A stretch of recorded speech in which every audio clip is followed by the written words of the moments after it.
FM on the night shift. FM on the night shift. FM on the night shift. You're now listening to FM on the night shift. That wild side, that wild side, that Funkin' Modesty. We have that hot new music, world and entertainment news, interviews, and more, and more. Funkin' Modesty.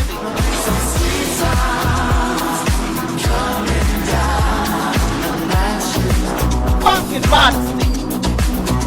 Rhythm Rave Radio, getting it in with Michelle Brewer, talking about the evolution of the game. Yeah, it finally came out, y'all, and we're gonna get some exclusive bits from Michelle Brewer right here on Rhythm Rave Radio. What's up, Michelle? Hey, I'm good. How you guys doing? Oh, we maintaining. We all right. We hanging in there. We doing our thing, but we just want to know what's going on with you. We see now you finally got the book together, and you're now kind of like going on a release tour right now. Yep, it's on pre-sale right now, and that's at www.roadsfromconcrete.net. Okay. It is on pre-sale there, and for everybody that gets the pre-sale copy, this Sunday in Tampa, we're doing it one more time. This is the last focus group that I'm doing for my book, and everyone that gets a pre-sale copy of the book for just $9.99 will receive in the next 2 to 3 weeks a free digital download of this last focus group. So it's going to be hot. Word up. So give us a little bit of insight on the book, but I want you to just use 5 words to describe it to the listener. 5 mighty things. Yes, Let's see. It is definitely going to be educational to a fault. Not like a history book, but I would say educational, inspirational, honest. We dig beneath the surface, and entertaining. Word up. All right. Let's talk about the educational aspect of the book. What are you bringing to this book that is going to help the game as far as dating is concerned? Well, I think, like the book says, dating has changed. Now, my take is it's changed for the worse, especially in our culture. Dating has gone, it's on steroids, Okay. And I say that because I believe that for the most part, I've even talked to grown people, and they're at 40s, late 40s. They have no idea the root of our culture, our people, where we come from. They can say I'm African American. Right. I correct that in the book. All right. I give them just enough knowledge so that they can draw from. Because I believe if you teach the people who they are, to a little bit, like I said, this is not going to be a history book. This will probably be 3 paragraphs, 4 tops. It'll be for the reader to go and do their own investigation. Because as a colored people, we come from different places. I'll say that. But I give them a little bit of their educational, that educational piece, because I believe if they know who they are, or if they're prompted to go look and find out the royal regal blood that flows through their veins, at that point, you start to look at yourself a little bit differently. All right. You start to understand why we are hated so much on this earth. And it's definitely not because we're the bottom. So I do that to start the foundation. A lot of people don't like to talk about slavery, modesty, and fun. But you and I both know the situation that we see right now is something that was implemented back then. Yeah. Exactly. And What's going on? I'm sorry. I was just gonna say, but then you have people like us that understand that, and we want to change. The one thing Willie Lynch did say was the problem that the slave master was going to have was that the mind wants to correct and recorrect itself. So what they were ingraining in our memory, well, our mind will want to change that because it knows the right way. So I couldn't just get a book out and write and say, okay, my baby daddy won't pay child support, my baby mama nagging, she's spending our money, or, I couldn't just go there. I couldn't just say, oh, the sex is bad. I go there in the book. That was gonna be my question. But I had to lay a foundation because that's why dating is the first part of this 3-part series, because everything comes from dating. But again, I can't just jump into the drama that everybody wants to know about and hear about without laying a foundation so that we can understand the drama. There's one thing to say, child support tears the family. We had that conversation, me, you, Marcus, and Modesty. Remember that song? Yeah. Now, I could put that in a book, right? But see, I got to give them an understanding. So maybe, they'll understand why the system was implemented originally. Because originally, it really wasn't for us, but it got turned into something. It was an avenue to, start destroying our home. But the reader can't understand that on their level if I just jump into, child support to destroy our homes. I take you guys on a decade by decade journey. And I'm talking to the reader in the book. And I engage them so that I can get their mind to thinking. You know what I mean? And they can say, well, that happened in the 60s, but something's going on right here today that stems from that.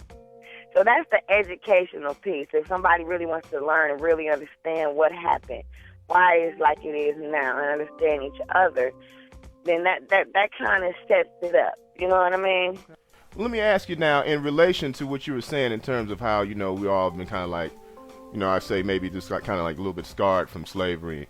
Do you feel that now that has a connection to how, the black male and the black female get together? I mean, do you explain that in the book, how they relate to each other?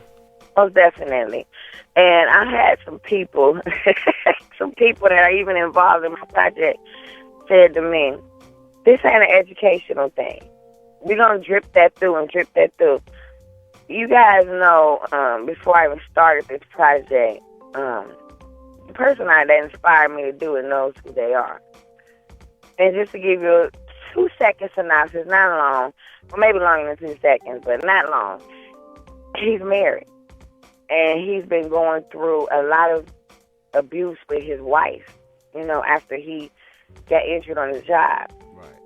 And I just got tired, sick and tired. And you're going to like this part, Fun. A lot of the men will, too. That's what motivated me to write this book, was to take up for you guys. It wasn't to man bash or anything like that.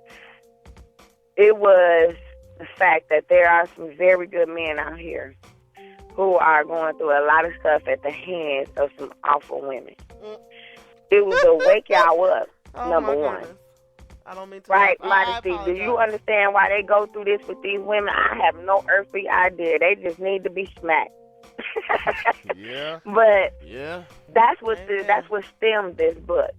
It wasn't my anger or anything like that. I'm not bitter at all about anything I went through. It's actually about to get me paid. So, But, and then also to let y'all tell y'all story. Right. See, going back around to the question you just asked me, Funk, the role reversal that we see today was something that was implemented then.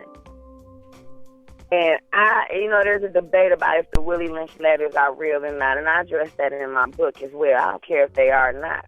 But what I do understand is that mentality is real and alive right now. Right. It didn't happen overnight. It was something that was bred.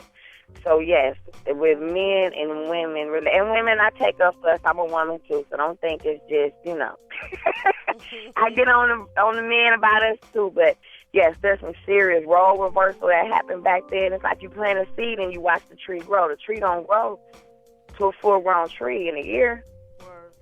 You see what I'm saying? And just the whole, we just carried over all of that mess that that was bred into us. And you see it in our interactions today with each other. So, very much so. Word up. Funk and I talk about that all the time, how they took the black man and beat him in front of the black woman and belittled him, made him less than a man. And then the mentality of the woman, we see this and we think, well, dang, he ain't no man. And we have carried that over into this modern day. So tell me, I know you said you aren't bitter, and this is probably more of an educational type, inspirational book, but how much of this book is Michelle? How much of your life went into this book? Oh, I love it. One of the people, and again, the educational piece, I don't want them to think this is a Black History book, because it's not. But again, I had to lay that foundation. So in the first couple chapters, readers, you will see that. But trust me, hang on for the ride, because what I lay in the beginning is what's going to make sense all the way throughout this series. But yes, all of me. I've been married. My divorce will be final actually in November. I have children. I've gone through the baby mama, baby daddy thing. Although I didn't have any drama because I didn't dish it and I didn't accept it, I have a good relationship with their fathers, really good. Every birthday I get a phone call. Every Mother's Day, heck, I talk to them. They call me when it's not a holiday, So I've done it the right way, and I'm seeing the outcome as far as my children. I also have friends that have done it the wrong way. And it's not just women, it's men too, because they be still want to sleep with the baby mama, So I've gone through physical abuse, domestic violence. I've gone through sexual abuse. So, anything that's in this book, the guy that's going to do the book tours, he does national book tours. He has, I think, 11 #1 best-selling books under his belt. And he said to me, I think this is going to be a great book. It's a great concept. White guy. I told him, the beginning of the book, the educational piece, and I also told him, the issues, because these are the issues that we deal with as Black people. And we date differently than Asians do. We date differently than Caucasians do. We even got the black woman, white woman thing in the book. You know what I mean? So if you read it, know that I've gone through it to some degree. So it's very personal. It's a very personal project. So I took life experience. Now, do you also have an opportunity to kind of explore the aspect of how the children are affected in terms of, how... Oh, you Funk, get out my butt.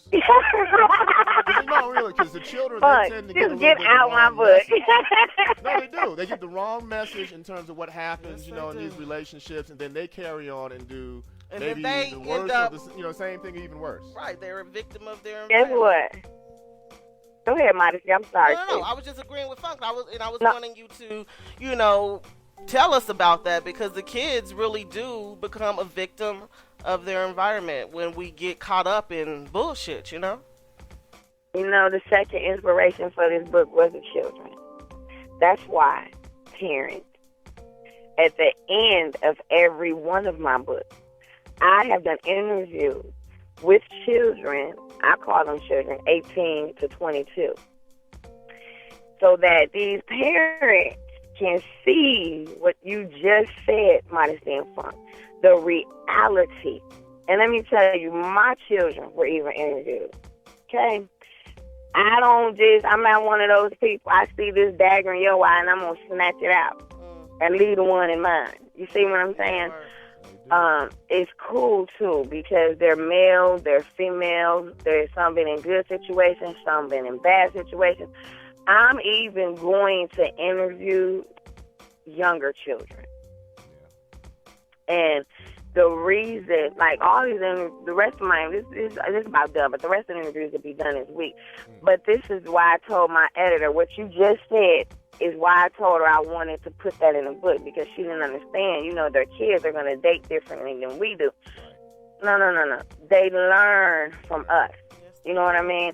And then the things that they go through. I've been that child in a dysfunctional house. And the things that they go through while they're in the dysfunction, and then later on once they're grown.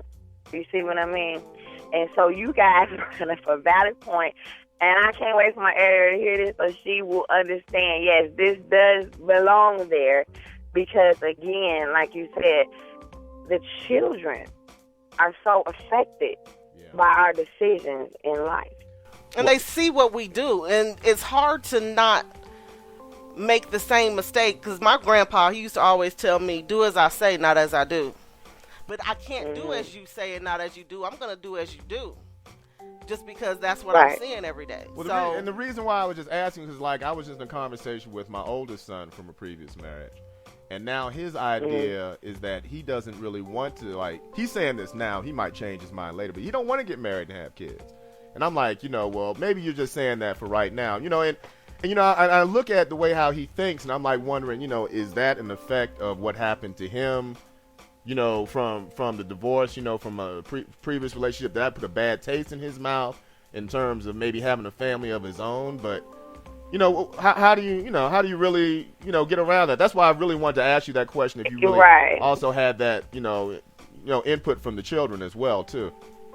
Yes. And then I have a young lady that said the same thing to me. She don't want to be married and have kids. Yeah. I said, why? Same reason. But her parents weren't married. She's looking at the baby daddy, baby mama drama. In that scenario. And that is a very key element. If for no other reason than get the book, the parents need to see what these young children are saying.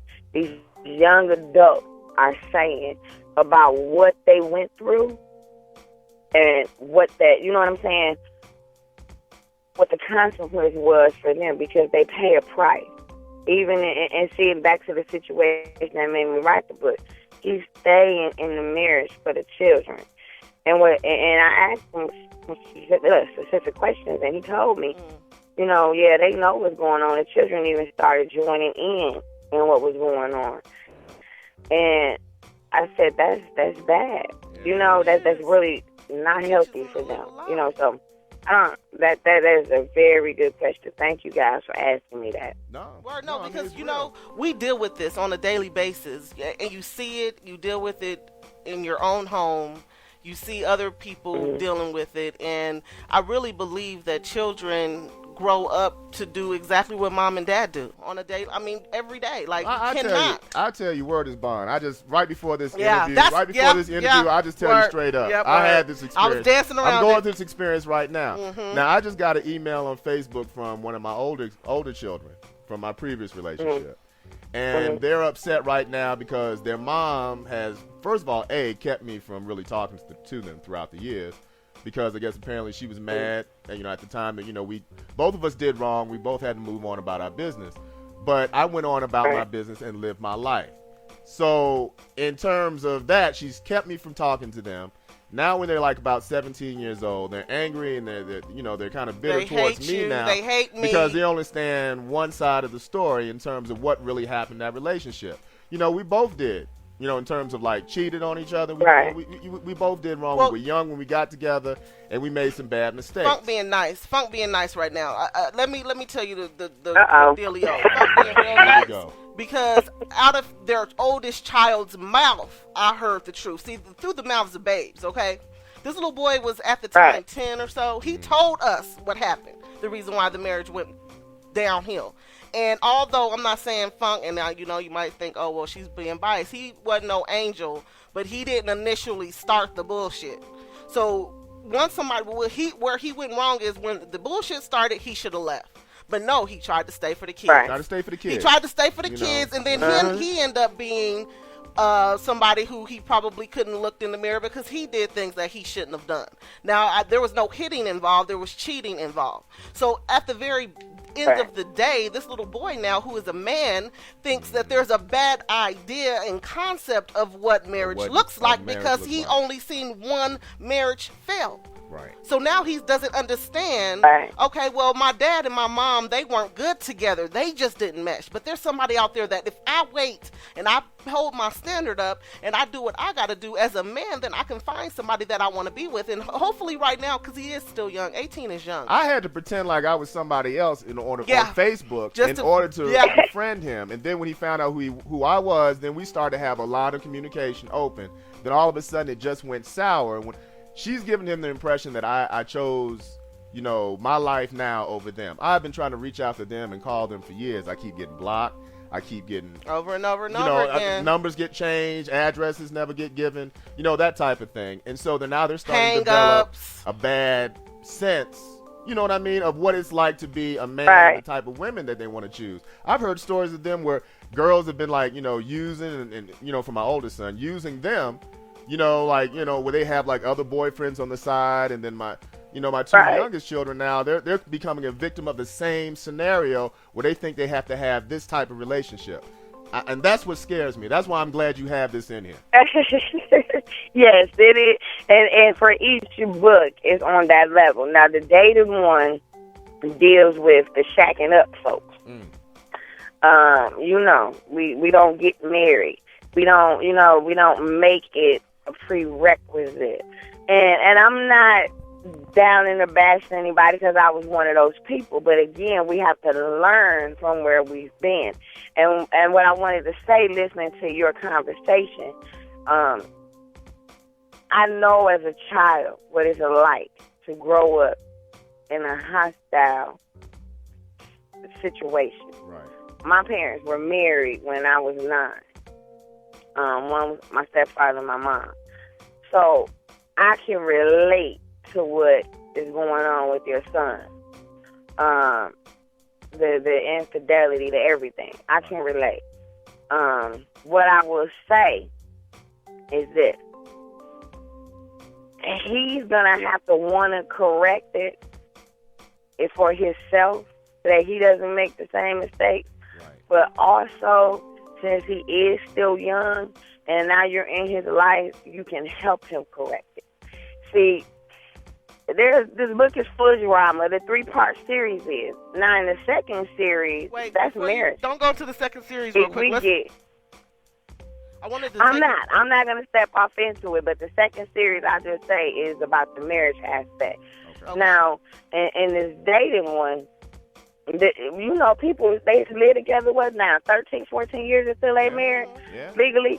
That's a marriage. That's what I was trying to say. That's a marriage. That's a marriage. But can we take a break, pay some bills real quick, and talk about the marriage aspect when we come right back?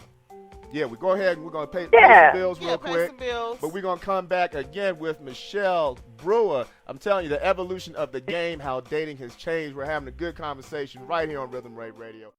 What's up, world? This is Amir, the Beat Minister.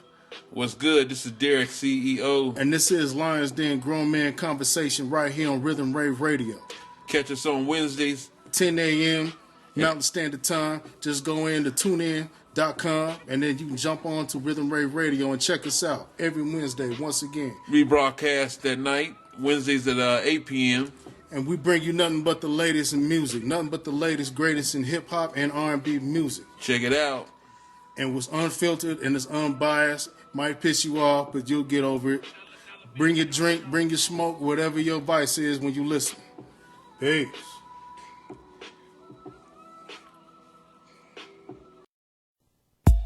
For your listening pleasure, join me, DJ Ron Perry, Monday through Friday, 5 p.m.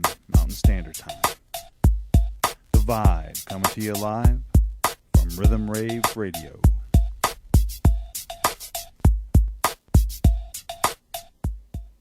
What it do, y'all? It's your boy Smooth from the Smooth and Scribe Show. Checking in with y'all just to remind y'all to make sure to come kick it with us Saturdays, 4 p.m. Pacific, 5 p.m. Mountain, 6 p.m. Central, 7 p.m. Eastern, here on the hottest station in Denver, baby. WRRR, Rhythm Rave Radio. See y'all Saturday, man.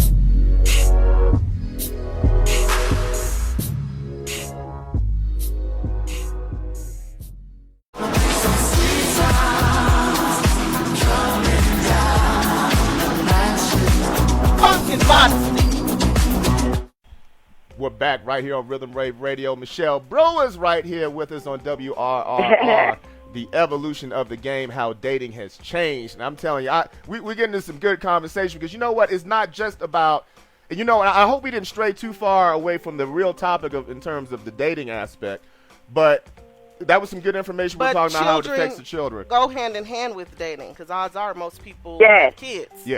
Yeah, but definitely. But I want to get more into, and you said you want to cover a little bit in terms of we want to talk about the second piece about the marriage aspect, but also I want to just kind of also cover some of the chapters in the book, kind of give me just an idea of the topics.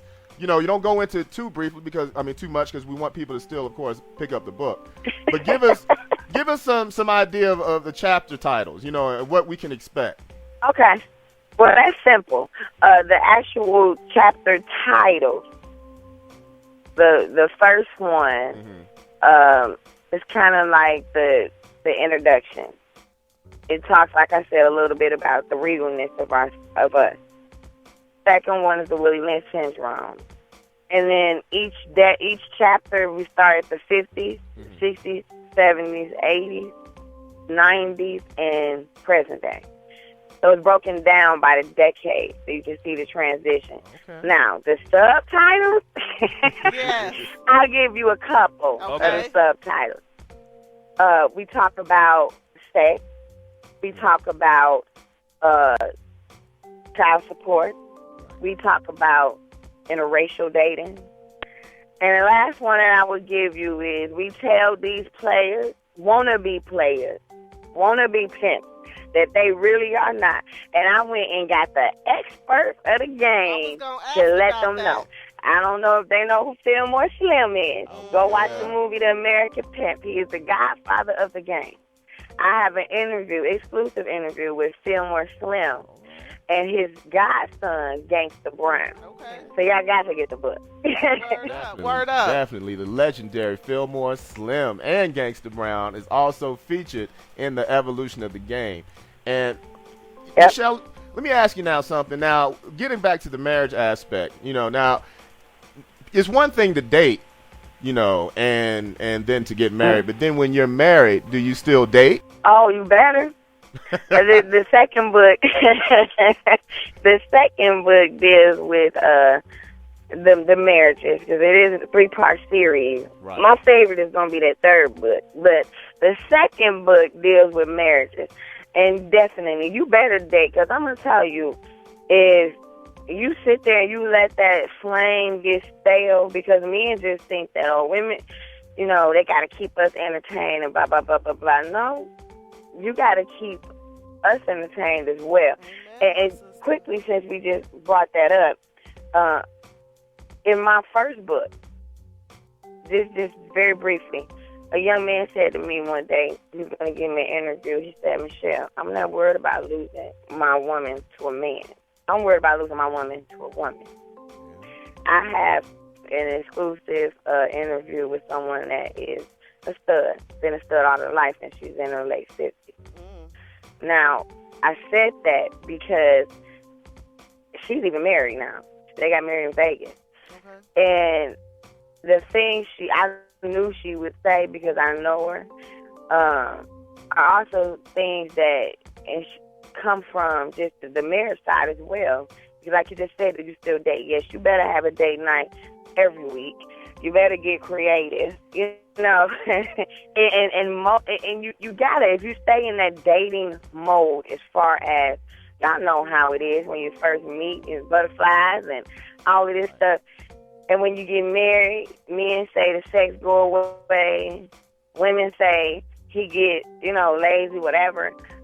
You gotta keep doing what you did in the beginning. That's a cliche, but it is so true. It is true. Yeah, but it's hard though, Michelle. We gotta find time. No, I'm not trying to say that. Oh, come on, y'all. I got children. Look, here we go. You know what, modesty? I'm gonna take us to you in that, because what a lot of men, I know some of y'all do help your wives and stuff in these aspects, but for the most part, the mother has to be Betty Crocker. She has to be the nanny. She has to be the housekeeper. She has to be the Sasha in the bed. You know what I mean? You have mothers wear so many hats when they get married. But what I say to the women, you knew this before you got married. Well, at the end of the day, see what I mean? I ain't nothing said. I'm going to say this. It should be 50-50. All household chores. If both man and woman work outside of the home, everything in the home needs to be 50-50. Yeah. And that includes cooking breakfast, dinner, lunches. Now, naturally, the woman, sex. Yeah, word is bond, because if there's no sex, that doesn't. If you have a heated argument, a sex might be the only thing that bring you together. I'm just saying. There might be other times where other things can bring you together, but it might be that one time that only sex is going to mend this fight right here. But I mean, so well, let me tell you, I'm going to use one of Marcus's quotes.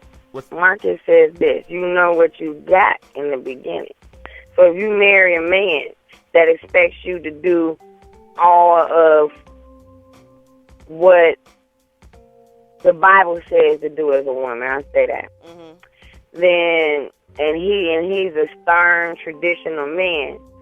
Know that he's gonna expect you to do those things. Not excusing you men because y'all can wash dishes, you can cook, your children. You don't babysit your own children; they're your children. You see what I'm saying?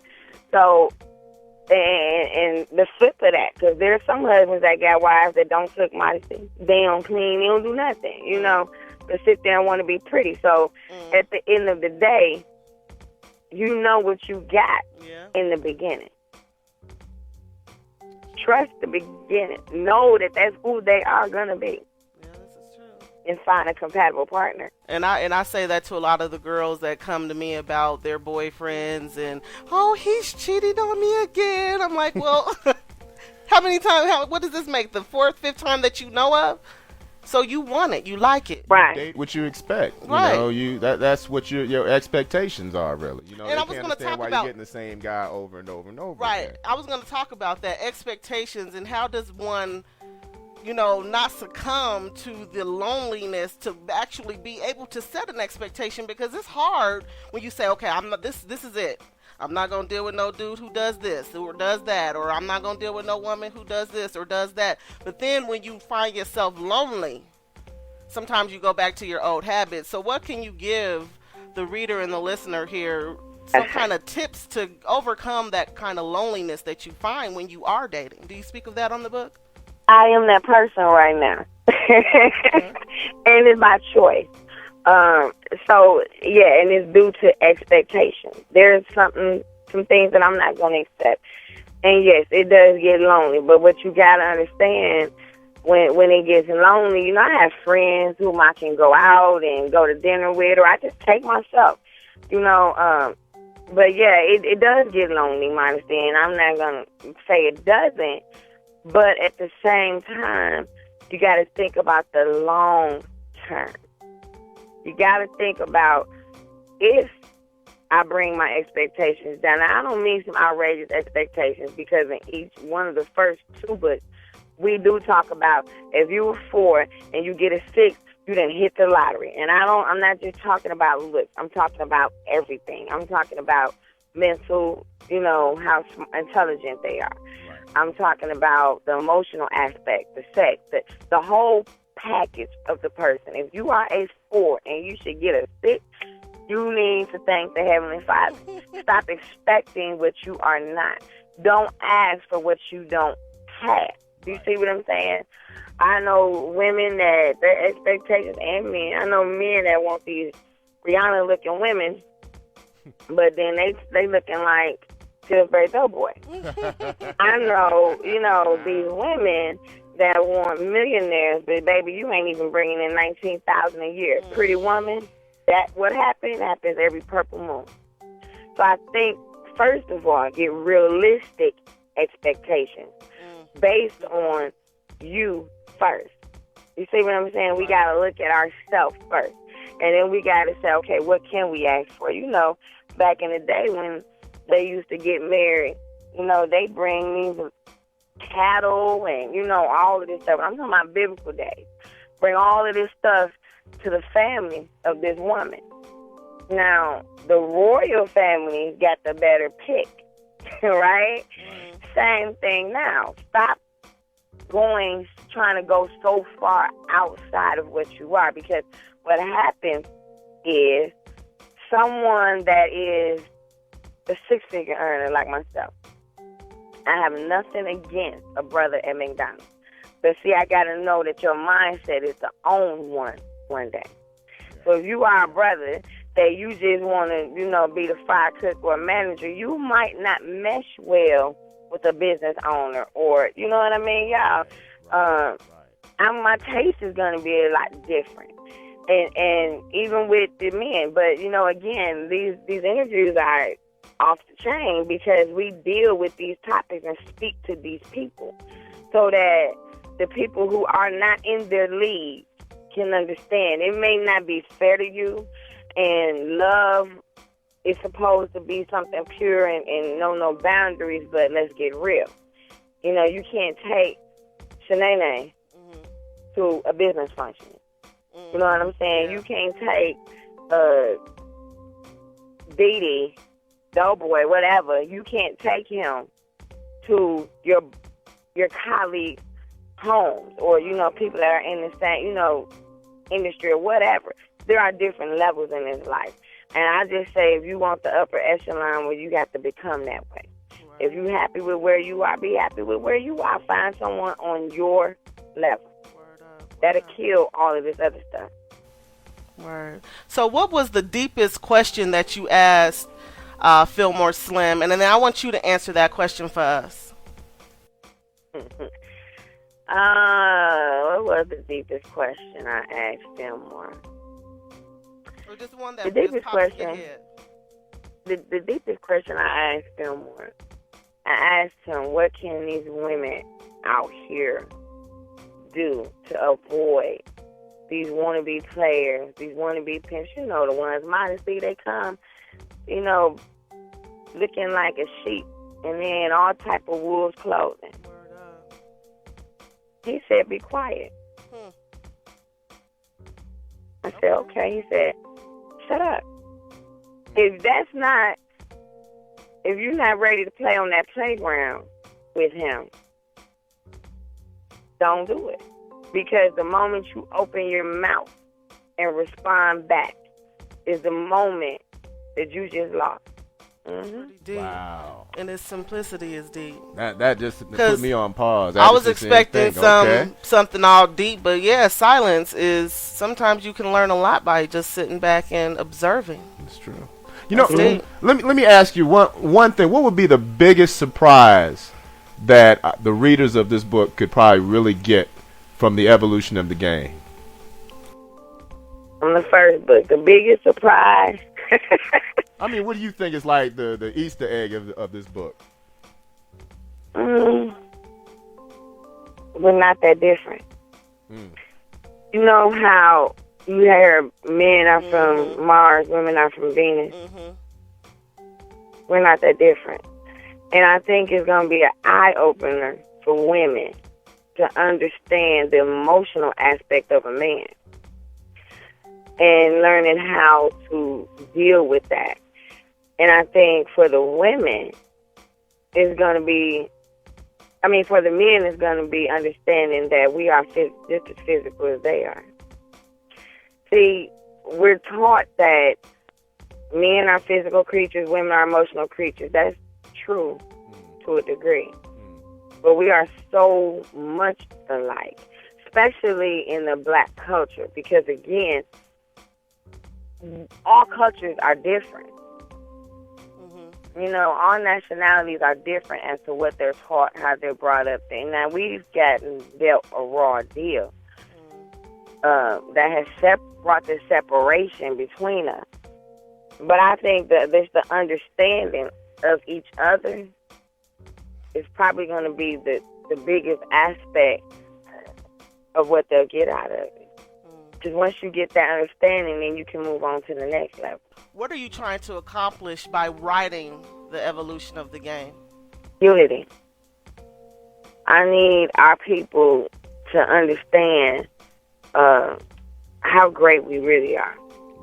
that everything you see, we invented it. Believe that. Mm-hmm. Beyond that, a healthier relationship, better choices, women holding men accountable and men starting to hold women accountable so that we can change the dating aspect, because there's been an all-out genocide against us and we've joined it. You know, I speak about that in the introduction. How do you, as a people whom we are, allow what happened to happen and we continue it on ourselves? Right. It can't be but the fact that we don't know who we are, number one, really. Mm-hmm. And just the desire to want to change. You know, people say, oh, this is 2013, nothing's going to be different. This is just the way it is. I say no. Because if we keep going at the rate that we're going, there are going to be a lot of people of color because of the mixing that's going on, the interracial dating that's going on. Right. Mm-hmm. But we are going to continue to get so far removed from who we are and what we can be, because you guys know when we put our mind to it, we do it the best. Right. Whether it's music, whether it's sport, whatever it is, we put our mind to it, we do it the best. So this, you know, this is what I want to get readers thinking and to start taking things more seriously. And, you know, it's fun, laughter, jokes, all of that in the book. They got everything in there. Some people going to cry. But at the end of the day, take that information and implement it into your life and start to change some things. If for nothing else, our children. Because like I said, if we keep going at this rate, all of our men going to be in prison, going in a healthy relationship, our women, you know, we even starting to populate the prison system now. You know, there's an all-out genocide against us. And I'm not saying this from a black power standpoint or nothing like that. I'm just saying we better start getting some things right and start understanding some things. Yeah. You know, this getting real live out here. Then they just say we cutting off food stamps. People don't know if they getting their Social Security checks on the first. Come on. Get real with this, because every other nationality has survival modes because they do what?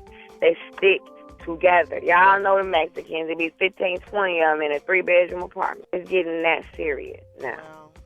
What was the hardest thing for you, like on a emotional or just a connecting level, to actually get the thought that you had on the pad? Where was it the hardest for you? That whole process, modesty. You know, we have it in our head. We see how we want it to go, and I'm a truck driver full time, trying to do a book and drive 10 hours a day. And I also am an instructor and a trainer now. So I take them from having a permit to getting their CDL to teaching them this industry and how to make money, and they go into their own truck. So it's been a very hard journey, you know, with the surgeries. I had 3 major ones. Staying focused. And the desire to get it how you see it, how the Father gave it to me, because I need the readers to capture it a certain way. And that's the hardest part. You know, you have so many people saying, don't do this, don't do that, do this instead. You know what I mean? And sometimes you just got to stay true to what you know. You know? And just hammer it out. And it becomes hard because, you know, I have a very good appreciation for anyone that's written a book. Steve Harvey did a book. Although mine goes completely under the surface, it had to take him a while to do that. And appreciation that you have to have for someone, whether they have a name or not, to do a book. It is something. And then you're dealing with the money aspect, because you can have a great book, but you also got to be able to market and promote it right, you know? So to get those thoughts out, you got all this other stuff rambling in your head. What if it doesn't sell? What if people don't like it? What if you got all this going on and people throwing their ideas at you, and you trying to keep your ideas and stay true and pure to that? It can become a job. I bet. Well, you know what? I feel that people are going to pick up the evolution of the game and walk away with a positive sense of self. They're going to find, just like what you said, they're going to find that maybe they're not too much different or not different at all than somebody else. Now, what is the key element when you created this book, you know, in terms of like your inspiration? Now, I know you said that you lived it and you've seen others, but I mean, was there a triggering point? Was it something, because, you know, you've done so many other different things in the past, but I think this one right here, you've got a good lock on. But, I mean, it's just very interesting. Was there a particular instant that you just said, you know what, I'm going to put this book down? I was on the phone with my friend Chris in Texas. And just to hear the pain and anguish that he was going through. I don't know the whole complete story. But what I knew was, and from researching I found, he really did have a very bad accident that wasn't his fault. And he was married to someone whom he got married to her because she had a little girl out of wedlock, and the father left her. And he has good, you know, Southern Christian parents.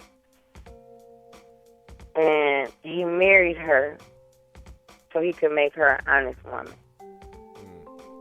He had 2 kids by him afterwards.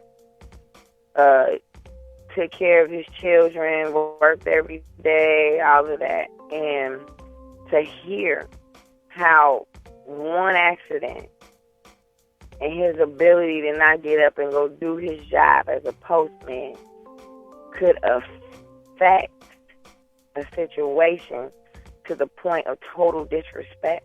No longer the man of his house. Still getting an income, of course, from disability, but you're no longer the man of your house. This woman is belittling you. And being a good woman and being like, wow, really? You know what I mean? And the other friends that I have like that. And I said, you know what? The children, when he started telling me about how his kids were reacting. At that point, I knew something had to be done. More than, because see, this started out as one book, but then it became too much information for it to be one book. Somebody has got to say something. We say something in private. We say something to our friends. But are we so worried about whether it's going to sell 1 copy or 1 million copies that we don't say something? Because if it helps one person, then all I went through was well worth it. You know what I mean? So that triggered, that moment. And I told him I'm going to write a book. And I don't think he believed me. But he knew that his story had pushed me to the point of, and not only that, dealing with the situations I've been through, but that was the defining moment that I said enough is enough. Now, black men talk to their friends like most men, women. You know, black women, we talk to our friends. No, let's start talking to each other, because this is going crazy.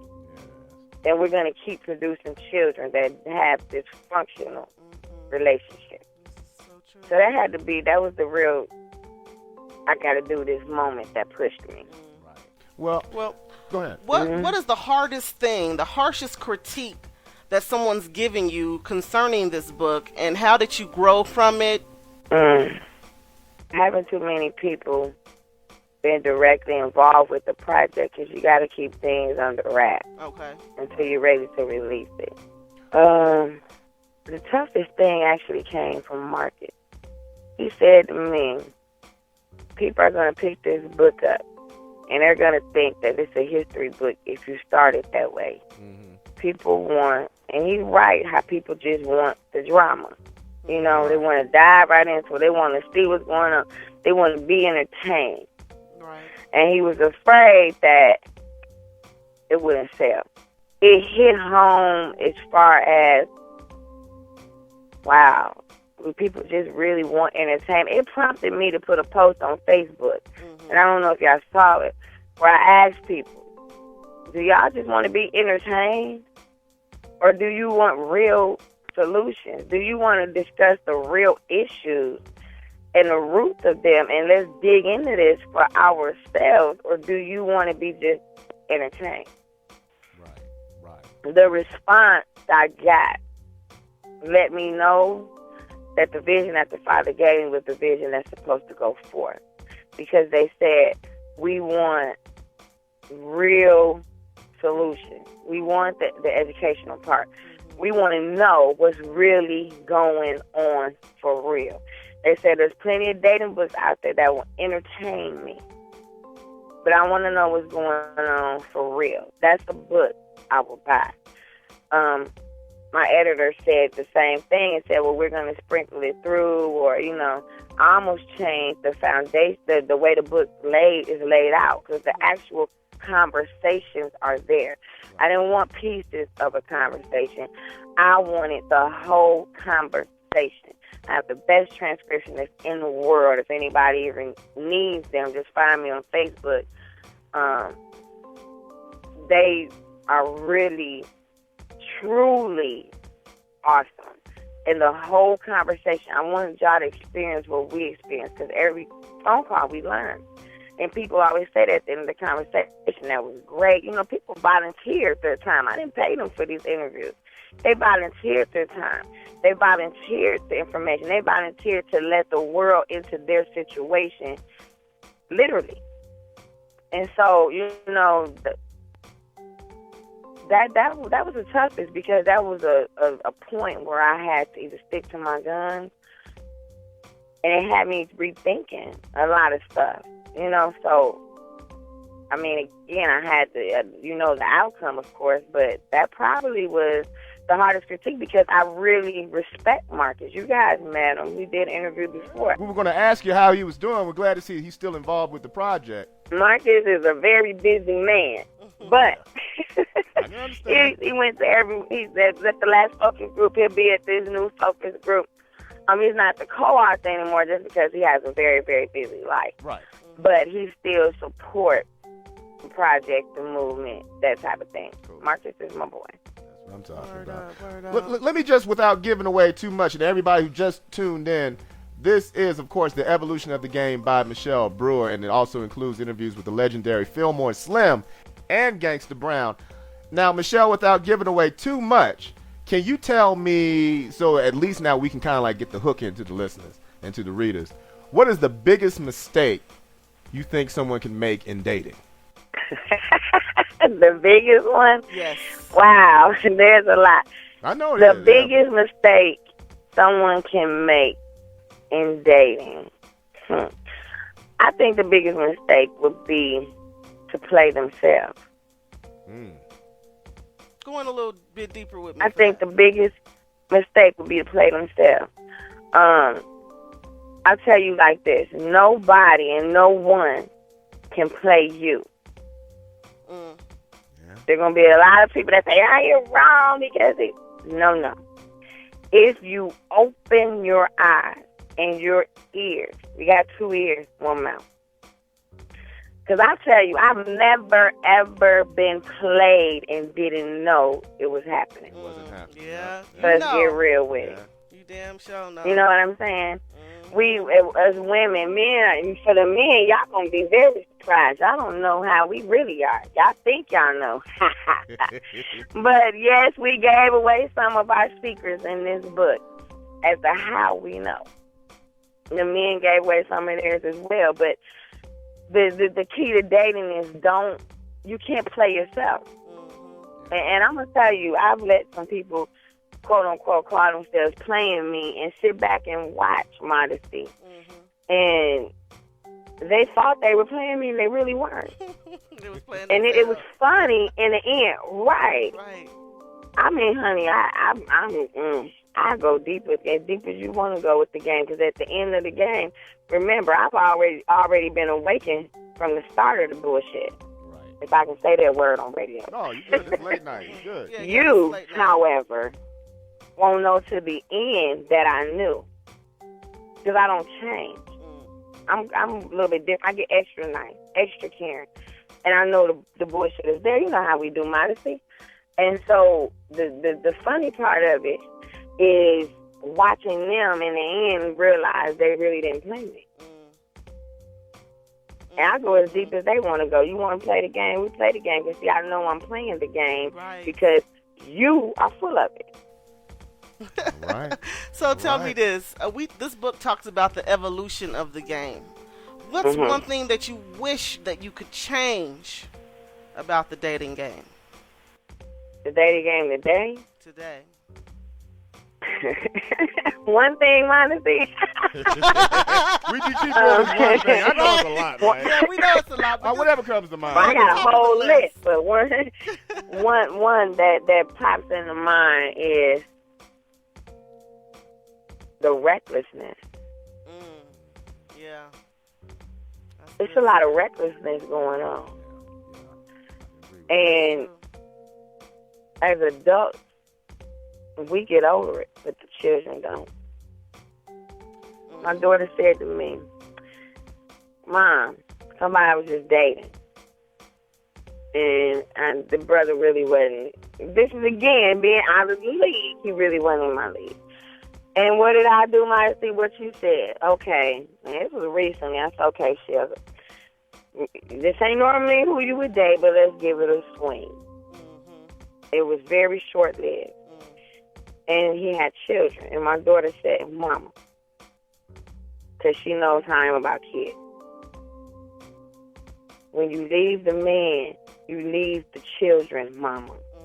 I said, well, Ty, that's bad to say, right? Because she's been in a situation. She came back and said to me, they do it, Mama. When they leave the woman, they leave the children. That's true. Yeah. How old is your daughter? That's wisdom right there. She's 20 years old. Recklessness has got to stop. We've got to stop. You know, I cut that out a long time ago, brother, meet my kids. And you know what I'm saying? We want this man to be involved in our lives to where we want him to be involved in our children. Now, it's up to my children to initiate that. And you don't get to initiate that with my kids just because we having fun, we doing this, we doing that. No, I take it very seriously, and I hold them to that level as well. But that's what came from my daughter. She never met this man, but that's what came from her. So when I tell you I'm all through the book, You are all in it. Yes, ma'am. it's real. Yo, the It's real. evolution. She just said that to me. I like that, the evolution. I do, of too. the That's game. dope. That's you know so what I mean? dope. That shows that there has been some growth, and I can see that you're going to be able to detail in every chapter the growth of how, you know, it started to where we're at right now. And I really appreciate you really taking this time, Michelle, to sit down with us again and give us some more. This advice, man, it's not only is it concrete, but it's timeless. And I think that a lot of our listeners that's listening right now, and a lot of your readers, a lot of your fans right now, they're going to get a lot out of this.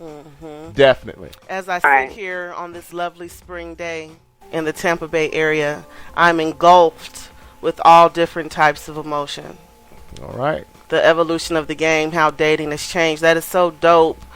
I love the title. Tell us where we can You find can read the whole introduction on the website. Okay. www.rosefromconcrete.net. Okay. Y'all go there, read the introduction. Please comment. Let me know what you think.